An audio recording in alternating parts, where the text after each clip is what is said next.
Hello नमस्कार भाई सभी को। आज की इस वीडियो में हम स्टार्ट करेंगे इंडियन ज्योग्राफी। और इसमें जो भी हरियाणा के प्रीवियस एग्ज़ाम में 2015 से लेकर 2024 तक जो भी लेटेस्ट और जो भी क्वेश्चन पूछे गए हैं इंडियन ज्योग्राफी से, तो अब हम इसमें टॉपिक वाइज डिस्कस करेंगे। आज हमारी पहली वीडियो है, तो पहले क्वेश्चन से स्टार्ट करेंगे और ऐसे ही हम पूरे प्रॉपर टॉपिक वाइज बिल्कुल अच्छे से सोल्यूशन करके देखेंगे। ठीक है, तो शुरू करते हैं। पहला प्रश्न है, मैकमोहन रेखा भारत और किसके बीच एक सीमा रेखा है? तो इसका उत्तर भाई ये चीन के बीच है, चीन और भारत के बीच में है। मैकमोहन रेखा भारत और चीन के बीच में एक सीमा रेखा है और मैकमोहन रेखा ब्रिटिश औपनिवेशिक प्रशासन हेनरी मैकमोहन के द्वारा 1914 में शिमला सम्मेलन में प्रस्तावित हुई थी।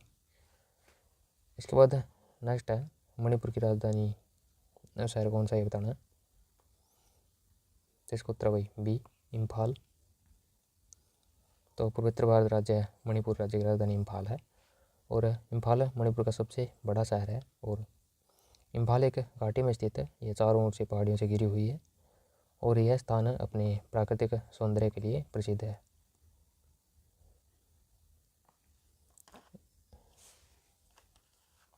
इसके बाद नेक्स्ट है, निम्नलिखित में से कौन सा झारखंड की राजधानी पूछ रखी है। तो इसको उत्तर भाई डी झारखंड की राजधानी है रांची। तो झारखंड का अलग राज्य के रूप में गठन 15 नवंबर 2000 को बिहार से अलग किया गया था ये। ठीक है, इसके बाद चौथा प्रश्न है, पृथ्वी के वातावरण की सबसे नीचे स्तर कौन सा ये पूछा गया। तो इसको उत्तर भाई ये है सौरमंडल।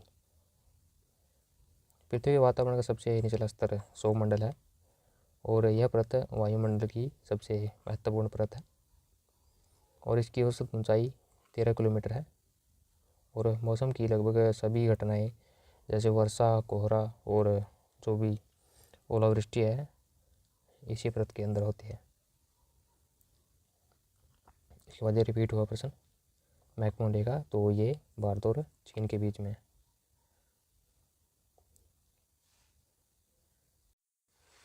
इसके बाद नेक्स्ट है, भारत का दक्षिणतम छोर बिंदु बताना है कौन सा है। तो ये है इंदिरा पॉइंट। भारत का सबसे जो दक्षिणी बिंदु है ये इंदिरा पॉइंट है, जो कैंपबेल ग्रेट निकोबार द्वीप पर स्थित है और यह सन 2004 में सुनामी लहरों के कारण समुद्र में जलमग्न हो गया था और भारत की मुख्य भूमि में दक्षिणतम बिंदु कैप कोमोरिन ये कन्याकुमारी तमिलनाडु को माना जाता है और भारत का उत्तरी बिंदु इंदिरा कोल यह जम्मू कश्मीर में है। इसके बाद नेक्स्ट है, कितने प्रतिशत पर पृथ्वी की सतह को भारत अवतरित करता है। तो पृथ्वी पर भारत कितनी जगह अवतरित करता है ये बताना आपने। तो इसका उत्तर वैसी 2.4%। भारत पृथ्वी की 2.4% सतह पर अवतरित करता है और क्षेत्रफल की दृष्टि से भारत का विश्व में 7वां स्थान है। इसके बाद नेक्स्ट है, भारत किस गोलार्ध में स्थित है ये पूछ रखा है। तो इसका उत्तर वही भी यह उत्तरी और पूर्वी गोलार्ध में है। तो उत्तरी पूर्वी गोलार्ध में स्थित है और भारत का अक्षांशीय विस्तार 8 डिग्री 4 मिनट और 37 डिग्री 6 मिनट तथा देशांतरीय विस्तार 68 डिग्री 7 मिनट से 97 डिग्री 25 मिनट तक पूर्वी देशांतर के मध्य स्थित है। ठीक है, तो 8 डिग्री 4 मिनट से 37 डिग्री 6 मिनट तक और 68 डिग्री 7 से 97 डिग्री 25 तक पूर्वी देशांतर।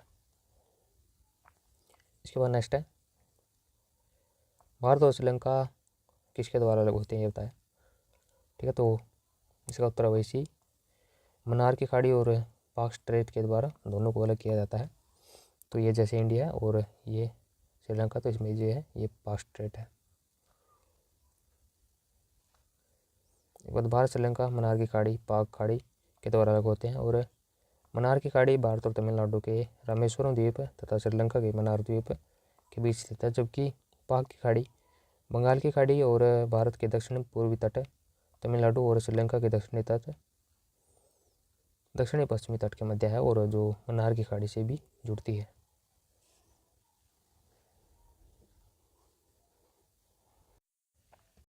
इसके बाद 10वां है जल भूमध्य है, भारत और श्रीलंका को अलग करता है, तो ये है पाक जल भूमध्य। इसके बाद नेक्स्ट है अंडमान और निकोबार, ये कौन सा डिग्री चैनल इसको अलग करता है, तो ये कहता है 10 डिग्री चैनल। बंगाल की खाड़ी में स्थित है अंडमान द्वीप 10 डिग्री चैनल निकोबार द्वीप समूह को अलग करता है और यह 10 डिग्री उत्तरी अक्षांश पर स्थित है और इसकी चौड़ाई लगभग 145 किलोमीटर है। 10 डिग्री अक्षांश से पश्चिम में बंगाल की खाड़ी को, पूर्व में अंडमान सागर को जोड़ती है। इसके बाद नेक्स्ट है क्षेत्रफल के संदर्भ में भारत का सबसे बड़ा राज्य पूछा कौन सा, तो यह है राजस्थान। क्षेत्रफल के अनुसार भारत का सबसे बड़ा राज्य है राजस्थान और इसका क्षेत्रफल 342,239 ये है 342,239। तो आप इसको इजीली याद कर सकते हैं 342,239। ये मध्य प्रदेश का दूसरा, महाराष्ट्र तथा तीसरा उत्तर प्रदेश, और मध्य प्रदेश का दूसरा, महाराष्ट्र का तीसरा और उत्तर प्रदेश का चौथा स्थान है। इसके बाद नेक्स्ट है भारत की मुख्य भूमि का दक्षिणतम अक्षांश पूछा ये कौन सा है, तो इसका उत्तर है डी, ये 8 डिग्री 4 मिनट नॉर्थ अक्षांश।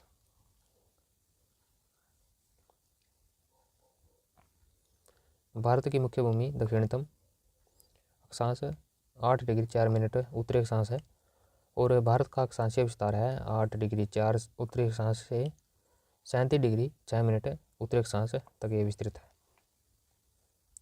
इसके बाद नेक्स्ट है कौन सा भारतीय राज्य कर्क रेखा द्वारा विभाजित नहीं है, ये बताना आपने, तो इसका उत्तर भाई ये उड़ीसा। कर्क रेखा भारत के 8 राज्यों से 8 राज्य जिसमें गुजरात, राजस्थान, मध्य प्रदेश, छत्तीसगढ़, झारखंड, पश्चिम बंगाल, त्रिपुरा तथा मिजोरम से होकर गुजरती है और कर्क रेखा 23.50 डिग्री उत्तरी अक्षांश पर स्थित है और 21 जून को सूर्य कर्क रेखा पर लंबवत चमकता है, 21 जून को। इसके बाद नेक्स्ट है भारत की मानक मध्याह्न रेखा किस शहर से होकर गुजरती है, ये बताना आपने, तो इसका उत्तर भाई डी, ये मिर्ज़ापुर से होकर गुजरती है। भारत की मानक मध्याह्न रेखा उत्तर प्रदेश के मिर्ज़ापुर से शहर से होकर गुजरती है। यह 82 डिग्री 30 मिनट पूर्वी देशांतर पर स्थित है और इस अक्षांश के समय को पूरे देश में आधिकारिक रूप से समय माना जाता है।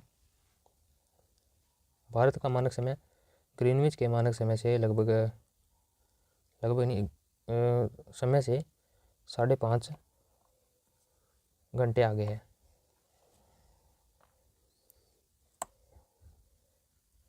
इसके बाद नेक्स्ट है भारत भूमध्य रेखा के उत्तर भाग में किन अक्षांशों के बीच स्थित है, तो ये बताना है, तो ये है 8 डिग्री 4 मिनट से 37 डिग्री 6 मिनट, इसका उत्तर है ये। ठीक है, तो ये भी मैंने डिस्कस किया। इसके बाद नेक्स्ट है भारत निम्नलिखित में कौन सा एक भूबद्ध राज्य है, ये भूबद्ध राज्य बताना कौन सा है, तो गुजरात की सीमा बाहर लगती है भाई, पश्चिम बंगाल भी नहीं है और उड़ीसा भी नहीं है और ये है बिहार। बिहार एक भूबद्ध राज्य है और इसके पूर्व और पश्चिमी बंगाल और दक्षिण में झारखंड और पश्चिम में उत्तर प्रदेश और उत्तर में नेपाल स्थित है। इसके बाद पर्वतीय, पठारी और मैदानी क्षेत्र के प्रमुख दर्रे हैं उसके बारे में हम बात करेंगे। महाद्वीपीय पठार के किस दक्षिणी बिंदु पर पश्चिमी घाट और पूर्वी घाट मिलते हैं, ये बताना है। हाँ, तो इसका उत्तर भाई ये नीलगिरी की पहाड़ियों पर। महाद्वीपीय पठार के नीलगिरी की पहाड़ियों पर पश्चिमी घाट और पूर्वी घाट मिलते हैं और नीलगिरी की पहाड़ियाँ नीलगिरी जैव क्षेत्र का हिस्सा है और यह कर्नाटक, तमिलनाडु और केरल के त्रिसीमा पर 2000 मीटर तक की ऊंचाई पर स्थित है। टोडा बेटा 2630 मीटर नीलगिरी की सबसे ऊंची चोटी है, यह है डोडा बेटा। इसके बाद नेक्स्ट है, मोरनी पहाड़ियों का उच्चतम बिंदु कौन सा है, ये बताना है आपने। इसका उत्तर भाई ये करोह चोटी। मोरनी की पहाड़ियों का उच्चतम बिंदु करोह चोटी है और मोरनी की पहाड़ियाँ शिवालिक रेंज की एक शाखा है और इस पर्वतीय श्रृंखला की 2 जिले जिसमें घग्गर नदी यहाँ पर एक प्रमुख आकर्षण केंद्र है। इसके बाद नेक्स्ट है, निम्नलिखित में से कोई से राज्य में सैडल चोटी है, ये बताना। तो इसका उत्तर है भाई बी, ये है अंडमान निकोबार में। सैडल पीक अंडमान निकोबार द्वीप समूह पर सर्वोच्च चोटी है, ये 732 मीटर की है और सैडल पीक नेशनल पार्क भी है।